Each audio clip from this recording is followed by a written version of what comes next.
Raj news ప్రేక్షకులకు విజయదశమి శుభాకాంక్షలు.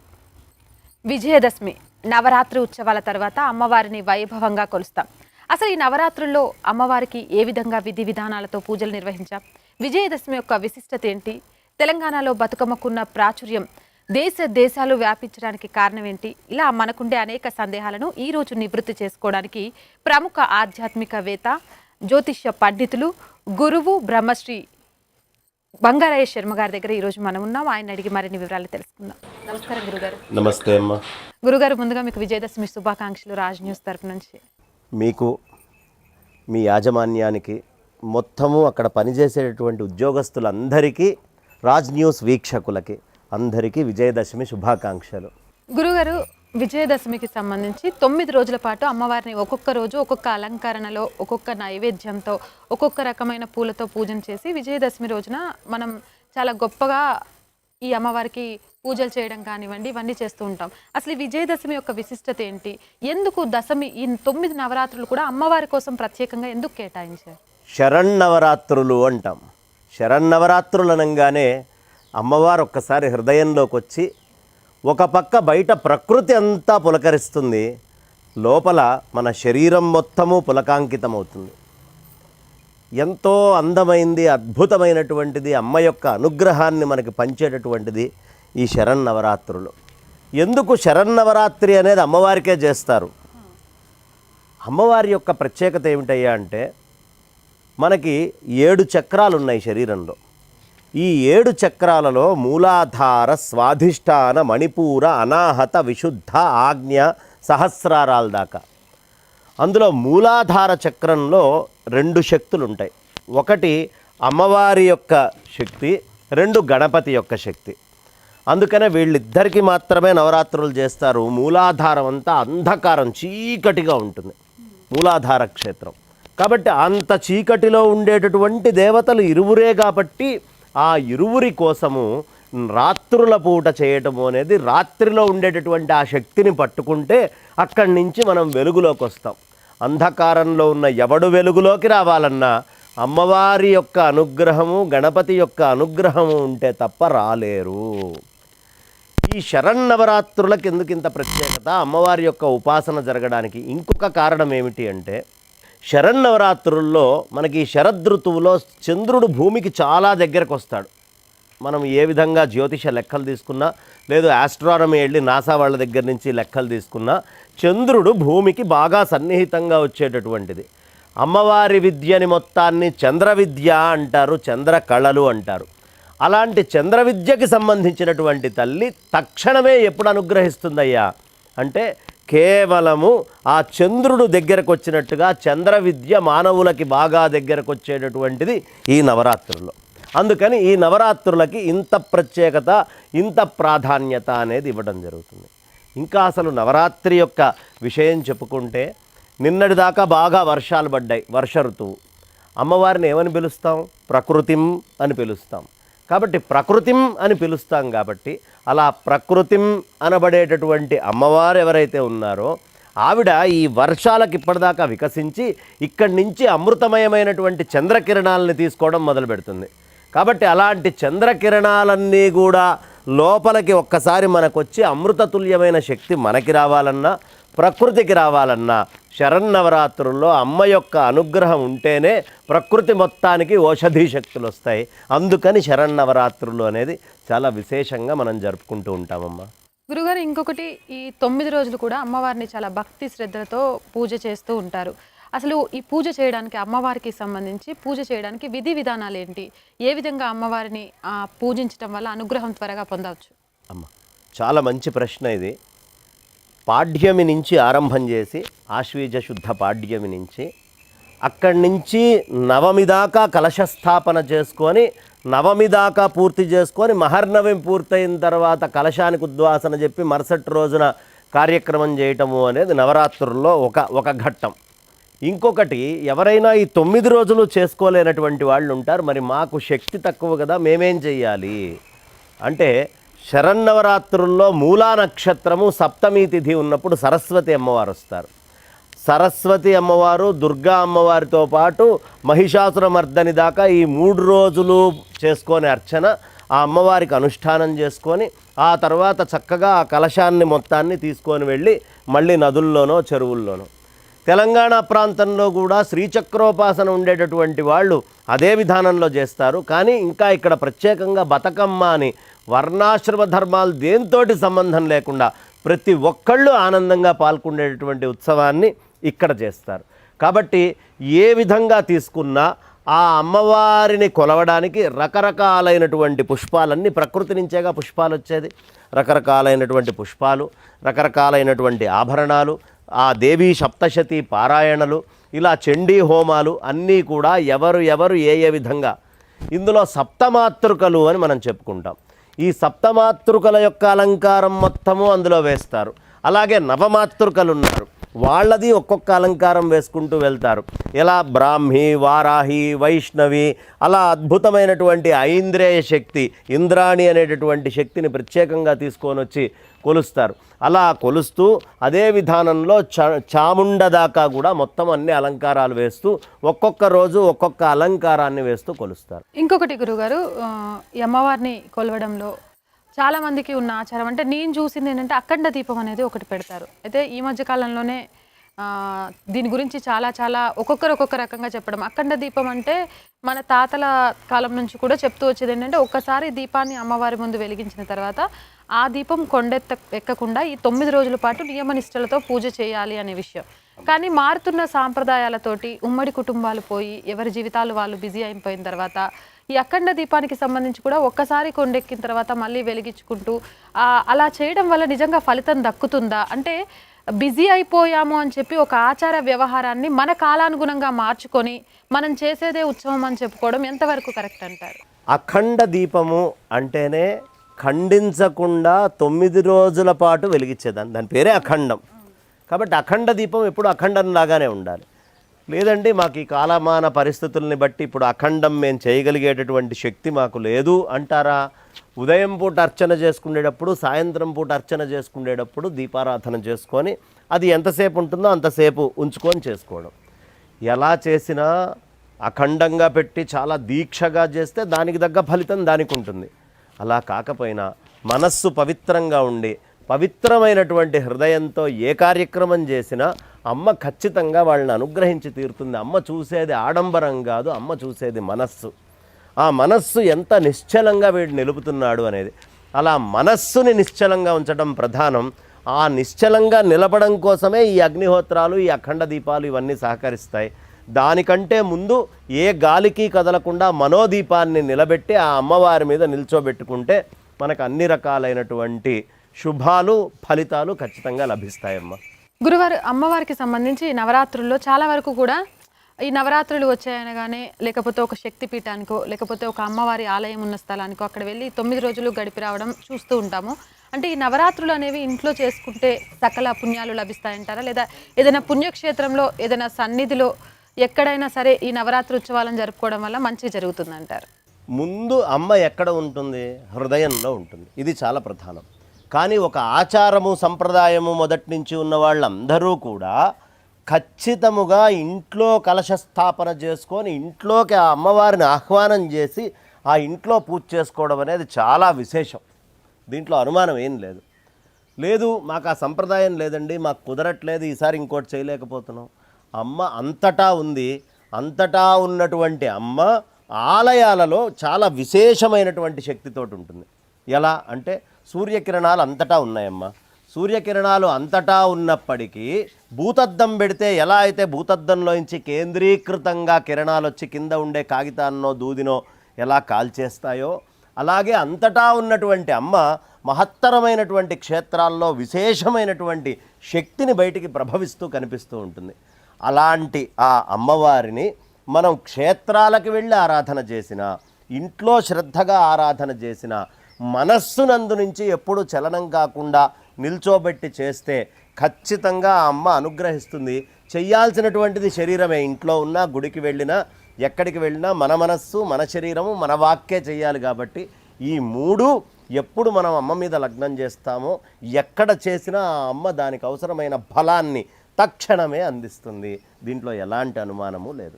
ఈ నవరాత్రులకు ముందు ఏదైతే దుర్గాష్టమి వరకు కూడా, అంటే 9 రోజుల పాటు అమావాస్య నుంచి మొదలు వేస్తే దుర్గాష్టమి వరకు కూడా ఇంతకుముందు తెలంగాణ వ్యాప్తంగా ఉండేది, ఇప్పుడు విశ్వవ్యాప్తం అని చెప్పాలి, అన్ని దేశాల్లో కూడా జరుపుకుంటున్నారు బతుకమ్మ పండుగ సంబరాలు. ఈ బతుకమ్మ విశేషం ఏంటి గురువుగారు? ఈ బతుకమ్మ అనే పేరులోనే ఉంది. అసలు బతుకు అంటే ఏమిటి? జీవం. మొత్తము ప్రాణికోటికి జీవమైనటువంటి తల్లెవరు, బతుకైనటువంటి తల్లెవరో ఆమెని కొలవండయ్యా. ఆమె ఈ శరన్నవరాత్రుల్లో మనకు అవసరమైన, మన బతుక్కు అవసరమైనటువంటి ఆ అమృతమయమైనటువంటి కళలు, శక్తి మొత్తం ప్రకృతిలో అంతా నింపబోతోంది అన్న సందేశాన్ని ఇచ్చేటటువంటి తల్లే బతుకమ్మ. ఈ బతుకమ్మలో చాలా విశేషంగా మీరు అమ్మవారికి ఎప్పుడైనా యాగాలు, చండీ యాగాలు అవి చేసినప్పుడు మీరు గమనించుంటారు, పెద్ద పెద్ద గుమ్మడికాయల్ని బలిస్తారు. చాలా పెద్ద గుమ్మడికాయల్ని ముక్కల కింద కోసి ఎక్కడికక్కడ బలి అనేది పెడుతూ ఉంటారు. ఆ ప్రత్యేకతే ఇక్కడ తీగలలో చేస్తామన్నమాట. కాకతి అనేటటువంటి మాటకు అర్థం గుమ్మడికాయ తీగ, గుమ్మడి చెట్టు. కాకతి అనే దానికి గుమ్మడి అని అర్థం. మనకి ఈ కాకతీయ సామ్రాజ్యంలో చాలా విశేషంగా అమ్మవారిని కొలవటము, మొత్తము ఎక్కడికక్కడ నీళ్లు సమృద్ధిగా ఉండాలని, నీళ్లల్లో నుంచి వచ్చే అనారోగ్యాలు, ప్రకృతిలో నుంచి వచ్చేటటువంటి అనారోగ్యాలు అన్నీ కూడా దూరం కావాలి అనే ఉద్దేశ్యంతో ఈ బతుకమ్మ అనేటటువంటి పండుగని చాలా విశేషంగా జరిపేవారు. అందుకనే మీరు బతుకమ్మను తయారు చేసినప్పుడు కూడా ఒక పెద్ద తాంబాలం పెట్టి ఆ తాంబాలం లోపల గుమ్మడి ఆకులన్నిటినీ చక్కగా పేర్చుకుంటూ వెళ్ళి ఆ గుమ్మడి మీద తంగేడు అట్లా రకరకాలైనటువంటి పూలతోటి మనం బ్రహ్మాండంగా ఒక శిఖరంలాగా అలంకరిస్తాం. ప్రకృతినంతటిని అమ్మవారి స్వరూపంగా శిఖరంగా అలంకరించి అందులో గౌరమ్మని తీసుకొని వెళ్ళి ప్రతిష్ఠ చేస్తాం. కాబట్టి ఏం చేస్తున్నామయ్యా అంటే ఈ ప్రకృతి లోపల ఉండేదే గౌరమ్మ. మన కంటికి చూడటానికి ప్రకృతే ఉంది, కానీ ఆ ప్రకృతికి ఆధారమయ్యింది గౌరమ్మ అని చెప్పడం కోసమే మనం అద్భుతంగా ఆ అమ్మవారిని మొత్తాన్ని అలంకరించుకొని ఆ మధ్యలో తీసుకొని వెళ్ళి గౌరమ్మ యొక్క ప్రతిష్ఠ చేసుకొని ఆ బతుకమ్మే ఈ బతుకు, నేను బతికి ఉన్నాను అని చెప్పడానికి గుర్తేమిటి? ఆ శక్తి లోపల ఉంటేనేగా. ఈ చెయ్యి ఇలా లేచి, ఈ కన్ను ఇలా చూసి, ఈ చెవులు ఇలా విని, ఈ ముక్కు వాసన పీల్చి, ఈ నాలుక రుచి చూసి, ఈ చర్మం స్పర్శను చూసి, ఇన్ని శక్తులు కలిస్తే తప్ప నేను అనేది లేదు. ఇవన్నీ పనిచేస్తే నేను బతికున్నాను అని, ఇవేవీ పనిచేయకపోతే నేను అనే బతుకు లేదు. కాబట్టి నీకు అన్ని శక్తుల్ని ఇస్తున్నటువంటిది ఆ అమ్మే. కాబట్టి ఆ బతుకమ్మని నువ్వు ఖచ్చితంగా ఈ శరన్నవరాత్రుల్లో ఆరాధిస్తే ఎలా ప్రకృతికి అమృతమయమైన కిరణాలు వస్తున్నాయో నీకు కూడా అమృతమయమైనటువంటి కిరణాలు నీ శరీరంలోకి వచ్చి నీ మనస్సుకి అవసరమైనటువంటి శక్తి వచ్చి అమ్మతోటి నువ్వు ఐక్యమవుతావయ్యా, దీంట్లో అనుమానం లేదు అని. ఇది కాకతీయుల కాలము లోపల ఆ గుమ్మడి యొక్క ఆరాధనతోటి మొదలుపెట్టి, అందుకనే కాకతీయ సామ్రాజ్యం అని దాన్ని పిలిచేవాళ్ళం. ఆ రాజులు చాలా విశేషంగా చేసేవాళ్ళు. అప్పుడే ఎక్కువగా చెరువులు కూడా ఉంటూ ఉండేవి. కాబట్టి అన్ని చెరువుల్ని తవ్వి అన్ని చెరువుల్లో ఉండే నీళ్లు బాగుండాలి, దాని ద్వారా మాకు మంచి బతుకు రావాలి, ఈ వర్షం వల్ల వచ్చినటువంటి బురదంతా పోయి తేరుకొని ఇది తర్వాత పంటలకి యోగ్యమైనటువంటి శక్తి ఈ నీళ్ల నుంచి మా ప్రకృతిలోకి రావాలి అని చేసేటటువంటి ప్రార్థనే బతుకమ్మ. ఇంకొకటి గురువుగారు, ఆలయాలు అంటే ఆధ్యాత్మిక కేంద్రాలు. అవి ఒకప్పుడు ఆలయాలు అంటే ధనార్జన కేంద్రాలుగా ఇప్పుడు మారిపోయాయి. అంటే భక్తిని కూడా పైసతో ముడిపెట్టడం, ఆ ఆలయానికి సంబంధించిన నిధులను అన్య మతాలకు కూడా ఉపయోగిస్తున్న దౌర్భాగ్యం ఉంది. అంటే మరి దీన్ని మన హిందుత్వానికి లేదా మన ఆచార వ్యవహారాలని ఏ విధంగా ముందుకు తీసుకెళ్ళగలుగుతామని నమ్మగలుగుతాము? ఎందుకు ఒకప్పుడు ఆధ్యాత్మిక కేంద్రాలు ఈరోజు పెట్టుబడి కేంద్రాలుగా మారిపోతున్నాయి? ఇది ఎండోమెంట్స్ అనేటటువంటిది ఒకటి వచ్చి ప్రభుత్వం యొక్క పెత్తందారీలో క్షేత్రాలు నడవాలి అనే నిర్ణయం. మీరు ఒక ఇమాముకో ఒక పాస్టర్కో తీసుకెళ్ళి 100 రూపాయలు ఇచ్చారనుకోండి, అతను చర్చిని ఎట్లా అభివృద్ధి చేయాలి, 2 అరటిపండ్లు వస్తే ఆ అరటిపండు ఎట్లా వాడాలి అనేటటువంటి హక్కు అక్కడున్న పాస్టర్కి, అక్కడ ఉండేటువంటి ఇమాముకి ఉంది. కానీ అదే 10 రూపాయలు అదే అక్కడి నుంచి వచ్చేటటువంటి మిగతా ద్రవ్యము ఎలా వాడాలి అనేది పురోహితుడి చేతిలో కానీ అక్కడ ఆ స్వామికి పూజ చేసేటటువంటి వాడికి నిర్ణయం తీసుకునే హక్కు లేదు.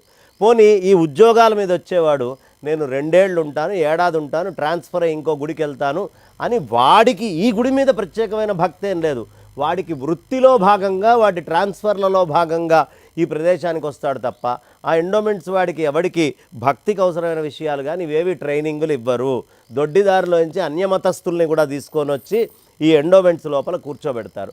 అలాంటప్పుడు సక్రమంగా గుళ్ళు నిర్వహించటము అనేది ఎక్కడ జరుగుతుంది? జరగదు. క్షేత్రాలన్నిటినీ మళ్ళీ తిరిగి హిందూ సంస్థలకే అప్పచెప్పండి, మీరు నిర్వహించలేము అనే భయం మీకు అక్కర్లేదు. ఈ ప్రభుత్వము ఈ ఎండోమెంట్స్ అనేది పుట్టక ముందు నుంచి వేల సంవత్సరాలుగా హిందువులు గుళ్ళని కాపాడుకుంటూనే వచ్చారు. ఇవాళ కాపాడలేరు అనే అనుమానం మీరు ఏమాత్రం వ్యక్తం చేయక్కర్లేదు. మీరు ఎండోమెంట్స్ పేరు చెప్పి మనుషులనే కదా అక్కడ అపాయింట్ చేస్తుంది, హిందూ సంస్థలు కూడా మనుషులనే పెడతారు. ఇంకా మాకు చారిటీకి పనిచేసే వాళ్ళు చాలామంది వస్తారు, డొనేషన్స్ ఇచ్చేవాళ్ళు వస్తారు. ఒక డొనేషన్ ఇచ్చిన దాన్ని మళ్ళీ సెంటర్కి వెళ్ళి అక్కడి నుంచి మేము ఏం చేయాలని పర్మిషన్లు తెచ్చుకొని కట్టుకోక్కర్లా, ఏ గుడికి ఆ గుడి అభివృద్ధి చేసుకుంటారు. ఊళ్ళో జనానికి ఇది ఎండోమెంట్స్ దిరా మంది కాదు అనే ఆలోచన లేకుండా ఇది మన గుడి, మన ఊరి గుడి అనే భావన వచ్చి భజనలు, కీర్తనలు, మిగతావన్నీ కూడా పెంచుతారు. కాబట్టి ఖచ్చితంగా క్షేత్రాలన్నీ కూడా ఎండోమెంట్స్ నుంచి బయటికి వచ్చి ఇవాళ హిందువుల పరిపాలనలో, మఠాధిపతుల పరిపాలనలో, పీఠాధిపతుల పరిపాలనలోకి మళ్ళీ చేరాలి. ఖచ్చితంగా అది చేరిన నాడు మాత్రమే సనాతన వైదిక ధర్మానికి అభివృద్ధి తప్ప అప్పటిదాకా గుళ్ళు కేవలం డబ్బు సంపాదించే కేంద్రాలుగా మాత్రమే ఉంటాయి. ఇంకోటి గురుగారు, ఈ మధ్య కాలంలో ఒక కాలనీ వెలిసింది అంటే చాలా, ఆ కాలనీలో ఒక దేవుడి ఆలయం కట్టడం తప్పు కాదు. కానీ ఒక్కసారి స్వామిని ప్రతిష్ఠించిన తర్వాత చాలా ఆలయాలకు ధూప దీప నైవేద్యాలకు కూడా నోచుకోకుండా ఈరోజు ఆ స్వామి వారికి కనీసం అంటే నైవేద్యం, స్వామికి ఇంట్లో దేవుడు పట్టం ఉంటే మనకు చేతనైనంత పంచదార అయినా ఆయనకు నైవేద్యం పెట్టండి తినం. అలా కాలనీలో రాష్ట్ర ప్రభుత్వాలు కూడా ఈరోజు ధూపదీప నైవేద్యాలకు నోచుకొని ఎన్నో ఆలయాలు ఉన్నాయి. మరి ఈ ఆలయాలకు సంబంధించి రాష్ట్రంలో చాలా వరకు అభివృద్ధి కార్యక్రమాలకు జరగడానికి ఈ ఆలయాల నుంచి వచ్చే అనేక ధనాన్ని వాళ్ళు ఉపయోగించుకుంటున్నారు. ఉదాహరణకు తిరుమల తిరుపతి దేవస్థానమే కానివ్వండి, ఇక్కడ పెద్ద పెద్ద ఆలయాలకు సంబంధించే కానివ్వండి, విద్యాశాలలు నడుస్తున్నాయి, కళాశాలలు నడుస్తున్నాయి, అన్నదాన సత్రాలు నడుస్తున్నాయి. ఇన్ని ఒక దేవుడి మూలాన నడుస్తున్నప్పుడు కనీసం రాష్ట్రంలో ఉన్న అన్ని దేవాలయాలకు ఆ స్వామికి నైవేద్యం పెట్టడానికి నోచుకోకపోవడాన్ని ఏ విధంగా తీసుకోవాలి? ఇక్కడ దుర్భర దౌర్భాగ్య పరిస్థితి ఏంటంటే, నువ్వు చెప్పినట్టుగా అమ్మ, కొత్త కాలనీ వచ్చినప్పుడు కొత్త గుడి వస్తుంది. కొత్తగా వచ్చే గుళ్ళల్లో అన్నింటిలో ధూపదీప నైవేద్యాలు అవుతున్నాయి. ఖాయంగా నువ్వు రాసుకోమ్మ, కలం కాగితం తీసి రాసి పెట్టుకో. అవేవి ప్రభుత్వం యొక్క ఆధీనంలో ఉండట్లేదు. కొత్తగా వచ్చే గుళ్ళన్నీ పీఠాల యొక్క ఆధీనంలో ఉంటున్నాయి. అవన్నీ చక్కగా ధూప దీప నైవేద్యాలు బ్రహ్మాండంగా సాగుతున్నాయి. మరి వేటికి లేవు అంటే, వేల సంవత్సరాల నుంచి కట్టబడి ఎండోమెంట్స్ అనేటటువంటి ఆ సంస్థ కబంధ హస్తాల్లో ఉండేటటువంటి క్షేత్రాలు మీకు 6A 6B 6C అని అసలు ముందు మనుషులని రేట్ చేయటం కాదు, భగవంతుడిని కూడా రేట్ చేశాడు. బాగా వచ్చే డబ్బులకి ఏట, డబ్బులు తక్కువ అంటే హుండీ ఆదాయాన్ని బట్టి ఈ దేవుడి స్థాయి ఎంత అని నిర్ణయిస్తోంది ప్రభుత్వం. ఏబీసీ ఏమిటి లేకపోతే కేవలం ఆదాయాన్ని బట్టి నిర్ణయించేటటువంటిది. ఆదాయాన్ని బట్టి దేవుడికే రేటింగ్ ఇచ్చినవాడు జనానికి ఇవ్వడా. కానీ చివరి ప్రశ్న గురుగారు, హిందువుల పండుగలకు సంబంధించి పలానా డేట్న పలానా పండుగ అని చెప్పే పండితులలో సరైన సఖ్యత లేదు. ఒక్కొక్క పండితుడు ఒక్కొక్క రోజు చెప్పుకుంటూ హిందువులను కన్ఫ్యూజ్ చేస్తున్నారు. ఈరోజు హిందుత్వం పడిపోవడానికి వీళ్ళు కూడా ఒక కారణం అంటూ సోషల్ మీడియా వేదికగా అనేక వార్తలు వస్తున్నాయి. దీనికి ఏం చెప్తారు? ఇక్కడ పంచాంగాలు అనేటటువంటివి రెండు ఉంటాయమ్మా. దుక్ సిద్ధాంతము, పురాణ పద్ధతి అని రెండు రకాలైనటువంటి పంచాంగాలు. అంటే సూర్య సిద్ధాంతాన్ని పురాణ పద్ధతి ప్రకారం చెప్తారు, దుక్ సిద్ధాంతాన్ని. ఆ అర్చకులు ఏ ఏ విధానాన్ని లెక్క వేసుకుంటారో దాన్ని బట్టి లెక్కలు కట్టి మనకి ఇవ్వడం అనేది జరుగుతుంది. ఇది ఒక్క హిందూ ధర్మంలోనే కాదు, ఎక్కడ విజ్ఞానం ఎక్కువ ఉంటుందో, ఏ ఏ ఫీల్డ్స్లో విజ్ఞానం ఎక్కువ ఉంటుందో ఆ ఫీల్డ్స్లో ఉండేటువంటి రీసెర్చ్ సైంటిస్టులు కొత్త కొత్తవి ప్రతిపాదన చేయటము అనేది సైన్స్లో కూడా జరుగుతుంది. అయినా పండితులందరినీ ఓ పరిషత్తుగా ఏర్పాటు చేసి ఆ పరిషత్తు నుంచి ఇది ఫలానా తిథి ఫలానా అని ఒక్కసారి శృంగేరి జగద్గురువుల దగ్గరికి వెళ్ళి జగద్గురువుల మాట ఏదైతే ఉందో అదే మా అందరికీ పరమావధి అని జగద్గురువుల ఆజ్ఞానుసారం చేస్తే అసలు ఏ కొట్లాట లేదు. చివరిగా రాజ్ న్యూస్ చూస్తున్న ప్రేక్షకులందరికీ కూడా విజయదశమి సందర్భంగా ఏం చెప్తారు గురుగారు? విజయదశమి అనేటటువంటిది మనందరికీ చాలా హృత్స్థానీయమైన పండగ. హృదయంలో అట్లా కూర్చొని ఉంటుంది. ఆ అమ్మవారి యొక్క అనుగ్రహం మీ అందరి పట్ల, మీ కుటుంబం పట్ల, ప్రత్యేకంగా పిల్లల పట్ల ఎప్పుడూ ఉండాలని ఆ అమ్మ మనందరినీ అనుగ్రహించుగాక. రాజ్ న్యూస్ చూసేటటువంటి వీక్షకులందరికీ కూడా ఆ అమ్మ యొక్క కృప ఉండాలని, చూడనటువంటి భక్తులందరికీ కూడా ఖచ్చితంగా అమ్మ ఆశీస్సులు ఉండాలని మనసా ప్రార్థిస్తూ నా వాణికి విరామాన్నిస్తున్నాను. అందరికీ విజయదశమి శుభాకాంక్షలు. గురుగారు, విజయదశమి యొక్క విశిష్టతను తెలియచేయడమే కాదు, ఆధ్యాత్మికతను ఇంటి నుంచి సమాజంలోకి పెంపొందించడానికి ఏ విధంగా చేయాలి, ఆలయాలు మీరన్నట్టు ధనాలయాలు కాకుండా ఆలయాలు ఆధ్యాత్మిక కేంద్రాలుగా మారడానికి ఏం చేయాలి, ఏ విధంగా ముందుకు వెళ్ళాలి అనే అనేక విషయాలను కూడా ఈరోజు చాలా చక్కగా నివృత్తి చేశారు. మాకున్న ప్రతి ఒక్కదాన్ని. ధన్యవాదాలు గురుగారు. చూశారు కదండి, విజయదశమి సందర్భంగా రాజ్ న్యూస్ మీకు అందించిన ప్రత్యేక కార్యక్రమం. విజయదశమి యొక్క విశిష్టతతో పాటు ఆధ్యాత్మిక కేంద్రాలు, ఆలయాలు మాత్రమే కాదు, హిందూ ధర్మాన్ని రక్షించుకోవడంలో ప్రతి ఒక్కరూ కూడా ముందు ఉండాలి. శక్తి స్వరూపులైన ఆడవారి పట్ల చాలా విలువతో ఉంటారు. వారికి గౌరవ మర్యాదలు ఇవ్వడం అనేది ఇంటి నుంచే నేర్పాలనే విషయాల్ని మనకు ఈరోజు గురువుగారు చాలా చక్కగా వివరించారు. ఇది విజయదశమి ప్రత్యేక కార్యక్రమం. సెలవు, నమస్కారం.